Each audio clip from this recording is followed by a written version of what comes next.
Hello everyone, welcome to संकल्प। आज है हमारा all current affairs questions asked by BPSC in last 1 year वाले वीडियो का पार्ट 5। तो चलिए शुरू करते हैं। इससे पहले की 4 वीडियोस में हम लोगों ने फ्रॉम स्लाइड नंबर 1 तो स्लाइड नंबर 100 कवर कर लिया है। आज है डे 5 और हम कवर करने वाले हैं स्लाइड नंबर 1 तो slide number 101 to slide number 125। चलिए शुरू करते हैं।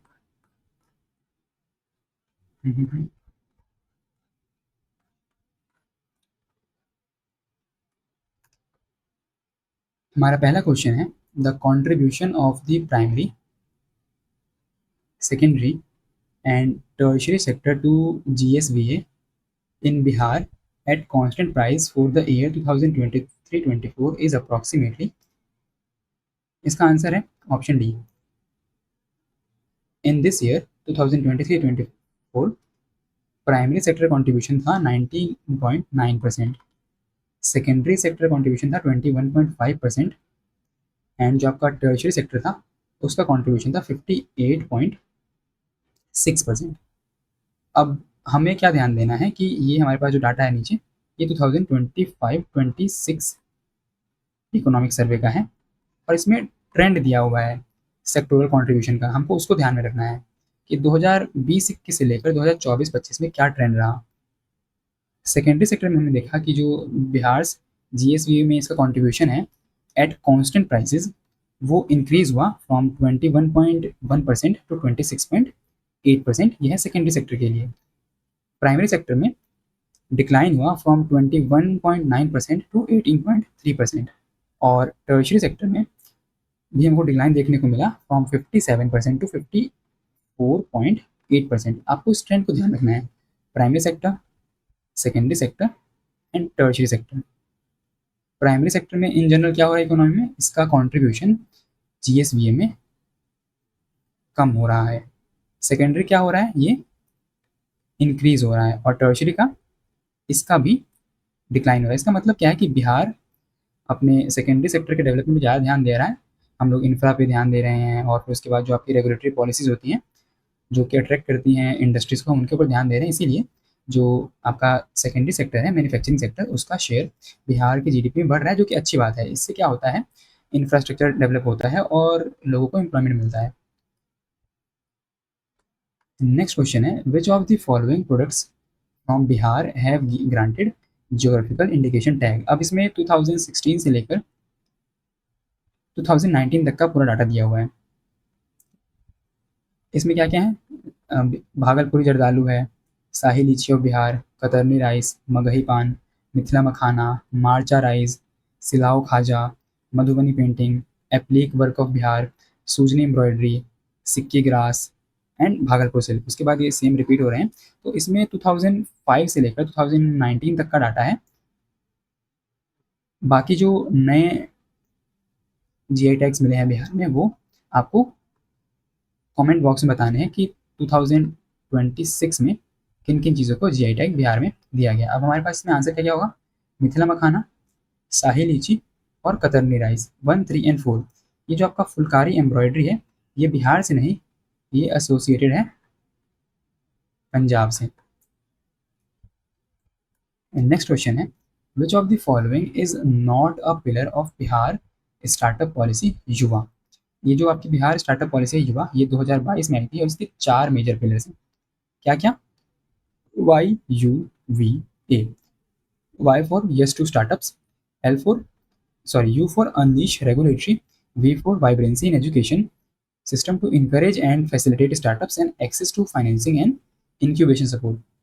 अब हम यहाँ पे देखते हैं अनलेस रेगुलेटरी इनेबलर्स ये भी था, वाइब्रेंसी इन एजुकेशन ये भी था और access to financing and incubation support ये भी था, लेकिन yes to universal basic income ये नहीं था। ये जो कॉन्सेप्ट है ये एक ऐसा कॉन्सेप्ट है जिसमें बिना किसी डिस्क्रिमिनेशन के, बिना किसी एक्सक्लूजन क्राइटेरिया के हर किसी को, यूनिवर्सल है ना, तो हर किसी को कुछ सर्टेन अमाउंट ऑफ मनी दिया जाता है। एक इकोनॉमी मान लीजिए कि 15,000 हर नागरिक को दे दिया गया और फिर उसके बाद हम इसका इकोनॉमी पे क्या इम्पैक्ट होगा उसको मेजर करते हैं और उसके बाद ऐसी स्कीम्स लाने की सोच रहे हैं ताकि हम हर इंसान को सोसाइटी में इक्विटी मेंटेन करने के लिए एक सर्टेन यूनिवर्सल बेसिक इनकम दें।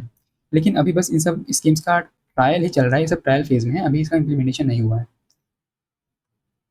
Next question, Bihar rank dash among major states of India in terms of growth in the transport, storage and communication in 2023-24।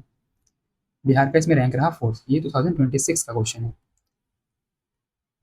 Next question, वित्तीय सबका बीमा सबकी रक्षा amendment of insurance laws act 2025, the FDI limit in India in Indian insurance companies has been increase to 100%। पहले ये 74% हुआ करता था, जिसको इंक्रीज करके 100% कर दिया गया है। इसको आप यहाँ पे पढ़ सकते हैं, सेम इन्फॉर्मेशन यहाँ पे लिखी हुई है। Next question, the term orange economy. अब जब आप बीपीएससी के पीवाईक्यूज को एनालाइज करेंगे तो आप एक चीज़ नोटिस करेंगे क्या, कि जो आपका इकोनॉमी वाला सेक्शन होता है ना, उसमें बीपीएससी में जो क्वेश्चंस आते हैं वो most of the question current affairs based होते हैं। मतलब बीपीएससी जैसे यूपीएससी क्वेश्चन पूछता है आपसे नेशनल इनकम अकाउंटिंग से, फिर उसके बाद बजट से, जो बजट का थ्योरी है उससे, उसके अलावा फिर उसके बाद आपका इन्फ्लेशन से हो गया। तो इन सब टॉपिक से बीपीएससी बहुत कम क्वेश्चन पूछता है। बीपीएससी का फोकस क्या रहता है, economic survey of union and Bihar, फिर उसके बाद budget of union and Bihar. अगर आप इन चारों चीज़ों को बहुत अच्छे से कवर कर लेते हैं तो आपके 10 से 12 मार्क्स तो कहीं नहीं गए इकोनॉमिक्स वाले सेक्शन में। और टोटल क्वेश्चन इकोनॉमी से 12 से 15 क्वेश्चन आते हैं, तो आप इनको बहुत ही आराम से सॉल्व कर ले जाएंगे। अब जो भी टर्म्स न्यूज़ में हो बजट के बाद या फिर इकोनॉमिक सर्वे में कवर की गई हो, उनके ऊपर आपको स्पेशल फोकस करना पड़ता है, जैसे ऑरेंज इकोनॉमी। इसी तरह हमारे पास ब्लू इकोनॉमी भी है, सिल्वर इकोनॉमी भी है, ठीक है। तो आपको इन सब टर्म्स को कवर करना है बहुत अच्छे तरीके से। अब ये न्यूज़ में क्यों था, क्योंकि the union budget of 2026-27 proposed support for the Indian institute of creative technologies, जिसको मुंबई में सेटअप किया जाएगा। फिर उसके बाद 15,000 स्कूल में एवीजीसी कंटेंट क्रिएटर लैब्स बनाई जाएंगी और 500 कॉलेज में भी ये सेम लैब्स को इस्टेब्लिश किया जाएगा। तो इसका आंसर क्या होगा, economy based on creative culture and intellectual property, जिससे हम यूथ को इनकरेज करेंगे क्रिएटिव इकोनॉमी में पार्ट लेने के लिए। Next question, the gross fiscal deficit of Bihar in 2023-24 was lower than 2020-23 by approximately how much percent। अब आप देखिए इसमें ऑप्शन ई नॉट अटेम्प्टेड है, मतलब ये 2026 का क्वेश्चन है और हमसे इसमें जो डाटा पूछा गया है वो लगभग 3 से 4 साल पुराना डाटा है। तो जब आप पेपर को सॉल्व कर रहे हो एग्जाम हॉल में बैठ के, तो आपको सभी क्वेश्चन को सॉल्व नहीं करना होता है, मतलब हर क्वेश्चन सॉल्व करने के लिए नहीं दिया गया होता है। कुछ क्वेश्चन स्पेसिफिकली हमें छोड़ने भी होते हैं। अब आप अगर ये क्वेश्चन देखें तो आप इसमें क्या गेस कर सकते हैं, ना तो कोई लॉजिक काम करेगा, ना कोई एलिमिनेशन ट्रिक काम कर सकती है, क्योंकि इसमें ये एकदम फैक्चुअल क्वेश्चन है और पुराने डाटा बेसिस में से पूछा गया है कि जो आपका 2023-24 का ग्रॉस फिस्कल डेफिसिट था वो 2022-23 से कितना परसेंट कम था। अब अगर आप कितना भी डाटा रट के याद रखेंगे तो ये स्पेसिफिक याद रख पाना तो मतलब बहुत मुश्किल काम है। तो अगर आपको याद हो तो आप इस पर अटैम्प्ट ले सकते हैं, और अगर ना याद हो तो आपको ऐसे क्वेश्चन को छोड़ देना होता है, ठीक है। इसका मैंने भी खोजने की बहुत कोशिश करी आंसर, लेकिन मुझे नहीं मिला, तो इसलिए उसके लिए सॉरी। हम बढ़ते हैं नेक्स्ट क्वेश्चन पे। विकसित Bharat Shiksha Adhishthan bill 2025 for a single higher education regulator replaces which of the following institution. मैं आपको एक चीज़ बताता हूँ, जब भी करंट अफेयर्स में कोई भी लॉ या फिर बिल न्यूज़ में हो और अगर आपको उसको कवर करना हो, सबसे बेस्ट सोर्स होता है पीआरएस, ठीक है। आप पीआरएस की समरी को आंख बंद करके फॉलो कर सकते हैं किसी भी लॉ के लिए। आप ये क्वेश्चन देखिए, डायरेक्टली एकदम पीआरएस की समरी से ही बनाया गया है इन दो स्टेटमेंट्स के बेसिस पे, ठीक है, सिंपल। तो अगर आप कोई भी बिल कवर करना चाहें, कोई भी एक्ट कवर करना चाहें, PRS is the best source. ये क्या कहता है, the bill replaces 3 existing regulators. कौन कौन से, यूजीसी को हटा देगा, फिर उसके बाद all India council for technical education and the national council for teacher education. फिर उसके बाद ये जो थर्ड पॉइंट है ये मेंशन करता है कि medical, legal and other professional courses are excluded, specific mention किया हुआ है। इसमें मेडिकल है, ये स्टेटमेंट गया, यहाँ मेडिकल है, ये भी गया, यहाँ मेडिकल है, ये भी गया। अगर आपने ये भी पढ़ा होता बस स्टेटमेंट, तो आप इस क्वेश्चन को बहुत ही आराम से सॉल्व कर सकते थे। इसका आंसर क्या होगा? 1। ठीक है, यूजीसी को रिप्लेस करेगा, all India council for technical education को रिप्लेस करेगा, और national council for teachers education को रिप्लेस करेगा। और ये जो बिल है, ये एक सिंगल रेगुलेटरी कमीशन सेटअप करने की बात करता है, जिसका नाम रहेगा विकसित भारत शिक्षा अधिष्ठान द कमीशन। इसके 3 काउंसिल्स होंगे, एक रेगुलेटरी, एक स्टैंडर्ड्स के लिए, और एक एक्रेडिशन काउंसिल होगा। नेक्स्ट क्वेश्चन है हमारा, periodic labour force survey in India is released by which of the following organisation. इसको आपका NSO निकालता है, जो कि आता है ministry of statistics and programme implementation के अंदर। ठीक है, यहाँ पे आप देख सकते हैं ministry of statistics and programme implementation 2025 की रिपोर्ट है ये, NSO ने इसको पब्लिश करा है। अब आप मुझे ये बताएं कमेंट बॉक्स में कि PLFS से पहले एम्प्लॉयमेंट के लिए कौन सी रिपोर्ट आती थी इंडिया में? अनएम्प्लॉयमेंट और एम्प्लॉयमेंट की स्टेटस जानने के लिए कौन सी रिपोर्ट आया करती थी? PLFS से पहले मैं पूछ रहा हूँ, ठीक है।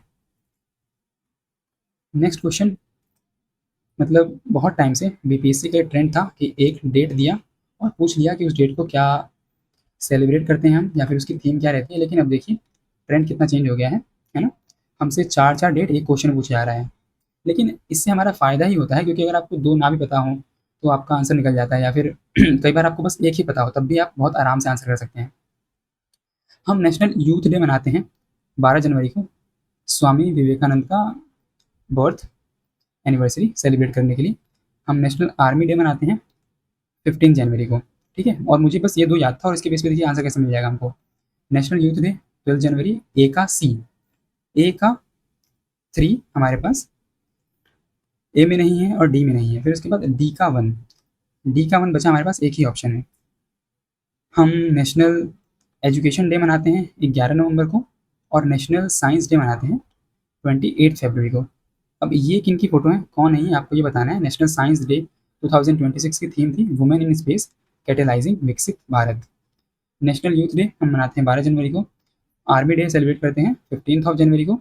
आपको ये बताना है कि ये क्यों सेलिब्रेट किया जाता है। फिर उसके बाद नेशनल एजुकेशन डे हम मनाते हैं मौलाना अबुल कलाम की बर्थ एनिवर्सरी पे 11 नवंबर को। ये आपके इंडिपेंडेंट इंडिया के पहले एजुकेशन मिनिस्टर थे। ठीक, अब आप मुझे कमेंट में बताएंगे कि अभी करंट एजुकेशन मिनिस्टर कौन अपॉइंट किए गए हैं नए। ठीक, क्लियर। नेक्स्ट क्वेश्चन है हमारा, फिर से same pattern based question, 4 trophies अलग अलग स्पोर्ट्स से जुड़ी हुई, और एक मैच द फॉलोइंग वाला question. Vijay Hazare trophy associated है क्रिकेट से, विजय हजारे क्रिकेट, ए का 3 हमारे पास 2 ऑप्शन में है। फिर उसके बाद डेविस कप जुड़ा हुआ है टेनिस से, डेविस कप टेनिस, सी का 1 हमारे पास। इन सब में से बस एक ही में था, तो अगर आपको बस डेविस कप भी पता हो कि वो टेनिस से जुड़ा हुआ है, तो आप इसको बहुत आसान आराम से सॉल्व कर सकते हैं। डूरन कप एक बहुत ही प्रेस्टिजियस और बहुत ही पुराना फुटबॉल लीग है, जो कि चला आ रहा है 1888 से। और फिर उसके बाद सुल्तान अजलान शाह कप होता है हॉकी के लिए। नेक्स्ट क्वेश्चन है, the Indian space research organisation launched its heaviest rocket LVM-3 Mark 6 from the Satish Dhawan Space Center in Sriharikota on 24th of December 2025. LVM-3 M6 has been nicknamed as Bahubali. इसको दिसंबर 2025 में इसरो ने launch करा, और जो इस पे सैटेलाइट था वो था ब्लू बर्ड, जिसको मतलब ये USA का सैटेलाइट था जिसको इसरो ने लॉन्च करा। और इस मिसाइल को, सॉरी, इस रॉकेट को नाम दिया गया बाहुबली, क्योंकि ये इंडिया का, इसरो का सबसे पावरफुल रॉकेट है, सबसे पावरफुल लॉन्च व्हीकल है। तो जब भी आप करंट अफेयर्स पढ़ रहे हो, तो उसमें जो भी ऐसी टर्म्स होती हैं, जैसे बाहुबली दिया गया, LVM-3 M6, आपको इन टर्म्स को ध्यान देना होता है। स्पेशली जैसे मैं आपसे पूछूं कि रुद्रास्त्र क्या है, ये आपको बताना है कमेंट बॉक्स में कि ये क्या है। ठीक है, next question, electoral bond scheme as introduced and implemented in 2017-18 was scrapped by Supreme Court in which year? 2024 में, मतलब CPI और एक और ऑर्गेनाइजेशन है ADR, association for democratic reform. इन दोनों के बहुत अपोज करने पे बहुत सारी हियरिंग्स के बाद अल्टीमेटली 2024 में सुप्रीम कोर्ट ने इलेक्टोरल बॉन्ड स्कीम को स्क्रैप कर दिया। अब ये इलेक्टोरल बॉन्ड स्कीम है क्या, बहुत सिंपल तरीके से समझ लेते हैं एक बार, जल्दी जल्दी, हम बहुत टाइम लगाएंगे इसके ऊपर। ये स्कीम हो रहा है। तो अब होता क्या है कि मान लीजिए आप हैं, है ना, और फिर उसके बाद यहाँ पे कॉकरोच जनता पार्टी है, CJP, आपको इसको फंडिंग देने हैं, कुछ पैसे देने हैं आपको, तो आप क्या करेंगे कि एक बैग में पैसे भरेंगे और जाके देंगे अभिजीत दीप को। तो ये सारी चीज़ें पहले हुआ करती थी इलेक्टोरल बॉन्ड से पहले, मतलब आप डायरेक्टली कोई पर्सन किसी पार्टी को फंड कर सकता था। लेकिन इसको 2017-18 में ख़त्म कर दिया गया और एक स्कीम लाई गई, इलेक्टोरल बॉन्ड स्कीम, ठीक है। और इसकी जो इम्प्लीमेंटिंग एजेंसी थी वो थी आपकी SBI, state bank of India. अब अगर आपको किसी पार्टी को फंड करना है तो आपको क्या करना होगा, आपको वो पैसे लेकर जाना होगा पहले तो SBI की दिल्ली की हेड ब्रांच के ऊपर, ठीक है। आप जाएंगे SBI के मेन ब्रांच में दिल्ली में, वहाँ से आप जाके आप खरीदेंगे इलेक्टोरल बॉन्ड्स। मतलब आप क्या करेंगे, वो पैसे SBI को देंगे और आपको SBI उन्हीं पैसों के इक्विवेलेंट आपको एक बॉन्ड दे देगा, जिसके ऊपर लिखा होगा कि ये बॉन्ड जिस भी पार्टी के मेंबर के पास होगा, फिर जिस भी पार्टी के पास होगा, हम उस पार्टी को वो पैसा दे देंगे। और फिर आपको जब ये बॉन्ड मिल जाएगा तो आप ये बॉन्ड लेकर जाएंगे CJP के पास और आप ये बॉन्ड दे देंगे अभिजीत दीपके को। फिर अभिजीत दीपके ये बॉन्ड लेके आएंगे स्टेट बैंक ऑफ इंडिया के पास और उसको ये बॉन्ड दिखाकर पैसा ले लेंगे। अब इसमें दिक्कत क्या थी, इसके साथ सबसे बड़ी समस्या ये थी कि इसमें ट्रांसपेरेंसी का बहुत बड़ा इशू था, ठीक है। क्योंकि मान लीजिए कि मतलब ये स्कीम ऐसी थी कि इसमें जो इलेक्टोरल बॉन्ड होगा उसके ऊपर ना तो बॉन्ड होल्डर का नाम लिखा होगा, मतलब कोई रिकॉर्ड्स नहीं होंगे कि बॉन्ड बॉन्ड खरीदा किसने, किसको दिया, ये सब कुछ ट्रैक नहीं किया जाएगा। बस जिसके पास वो बॉन्ड होगा आके वो पैसा ले सकता है, वो पार्टी पैसा ले सकती है। इससे बहुत एम्बिग्विटी क्रिएट हो रही थी, कौन सी पार्टी, कौन सी कंपनी, कौन सी ग्रुप, कौन किसको फंड कर रहा है, कुछ क्लियर नहीं हो पा रहा था। इसीलिए सुप्रीम कोर्ट ने इस पूरी स्कीम को स्क्रैप कर दिया 2024 में। दिक्कत क्या थी, ट्रांसपेरेंसी की। Clear. Next question, again same pattern पे बेस्ड क्वेश्चन 2026 का ही है। आपके पास 4 स्पोर्ट्स, 4 पर्सन आपको मैच करना है। अब अगर किसी को कुछ भी ना पता हो तो Divya Deshmukh is associated with chess. A का 4 आपके पास 2 ऑप्शंस में है, तो क्वेश्चन आ गया 50-50 पे। और ऐसे क्वेश्चंस को स्किप करना पाप है ना। चलिए बाकी हम देख लेते हैं। आपकी सुरुचि फोगाट एसोसिएटेड है पिस्टल शूटिंग से, बी का 1। बी का 1 हमारे पास एक ही ऑप्शन में, डी। दिव्या देशमुख आपकी चेस से एसोसिएटेड है। फिर उसके बाद अंतिमा फनगल आपकी रेसलिंग से एसोसिएटेड है और अंकिता भगत आर्चरी से एसोसिएटेड है। नेक्स्ट क्वेश्चन है, the post of chief of defence staff in India was created in 2019। इस पोस्ट को 2019 में क्रिएट किया गया था on the recommendation of committee headed by lieutenant DB Shekatkar. Okay. अब जो आपके पहले CDS थे वो थे जनरल बिपिन रावत, जिनकी एक हेलीकॉप्टर क्रैश में डेथ हो गई थी, और उनके बाद 2025 में लेफ्टिनेंट जनरल अनिल चौहान को आपका न्यू CDS बनाया गया, जो कि आपके सेकेंड नंबर के CDS हैं।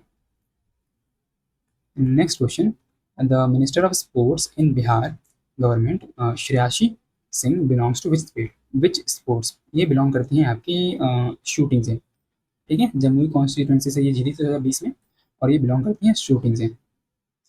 ये भी ध्यान रखना है आपको कि ये बिहार की यंगेस्ट मिनिस्टर भी हैं अब तक की। Simple. Next question, who is the author of the book the brother Bihari. इसको लिखा है शंकर शान ठाकुर ने। ये बुक जुड़ी हुई है लाइफ स्टोरीज ऑफ, इनको आप जानते हैं कौन है ये, और इनको, ये हैं आपके सुशासन बाबू। इनका नाम आप बताएंगे मुझे कमेंट बॉक्स में, इनका असली नाम क्या है। और ये हैं आपके रेल नहीं मांगा गया था तो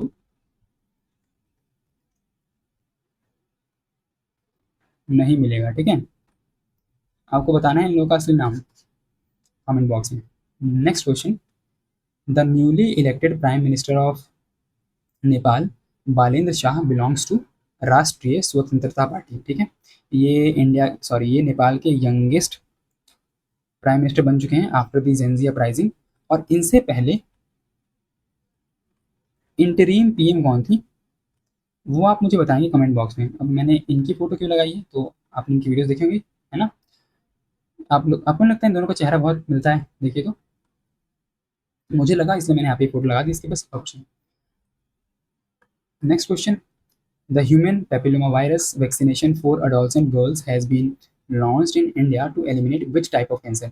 ये जुड़ा हुआ है आपका सर्वाइकल कैंसर से। मतलब इंडिया में जो वुमेन को कैंसर होते हैं उसमें से मोस्ट ऑफ द केसेस होते हैं वो होते हैं ब्रेस्ट कैंसर के और ये सर्वाइकल कैंसर के। तो ये जो ह्यूमन पेपिलोमा वायरस की वैक्सीन है ये जुड़ी हुई है आपकी सर्वाइकल कैंसर से। ठीक।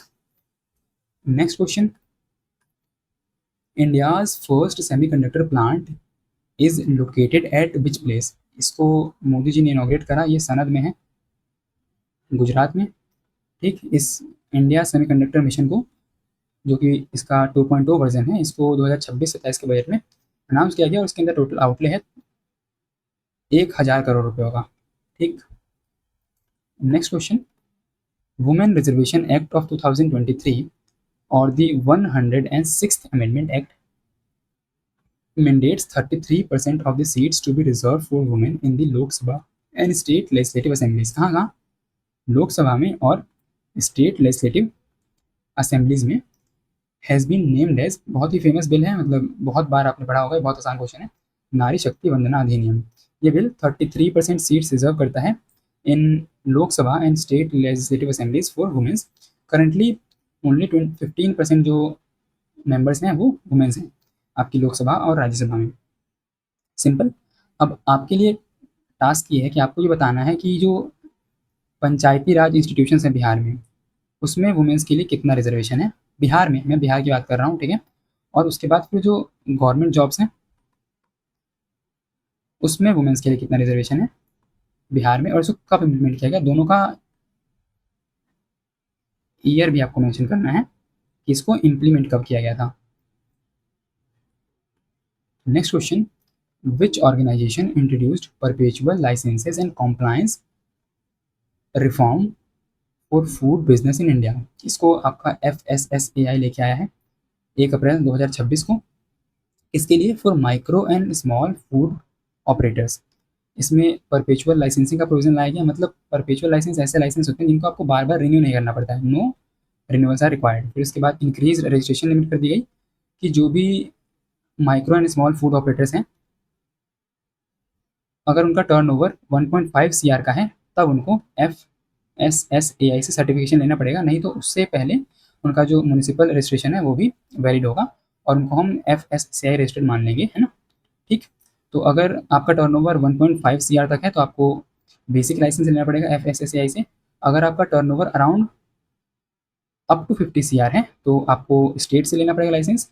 और अगर आपका टर्नओवर 50 करोड़ से क्रॉस कर जाता है तो आपको सेंट्रल अथॉरिटी से लाइसेंस लेना पड़ेगा। Next question, the ministry of Ayush launch the advance Y break. अभी वाई ब्रेक क्या है, ऐसी अतरंगी टर्म्स को हमेशा आपको याद रखना होता है। Y break means yoga break. इसको 2024 में ही इंट्रोड्यूस किया गया था, लेकिन ये जब भी नेशनल योगा डे आता है तो ये आपका न्यूज़ में रहता है और इसको आप एक्सेस कर सकते हैं थ्रू दी आदि कर्मयोगी पोर्टल, जिसका नाम पहले आई गोट कर्मयोगी पोर्टल हुआ करता था। ठीक है, सिंपल। आपको मुझे ये बताना है कि नेशनल एंड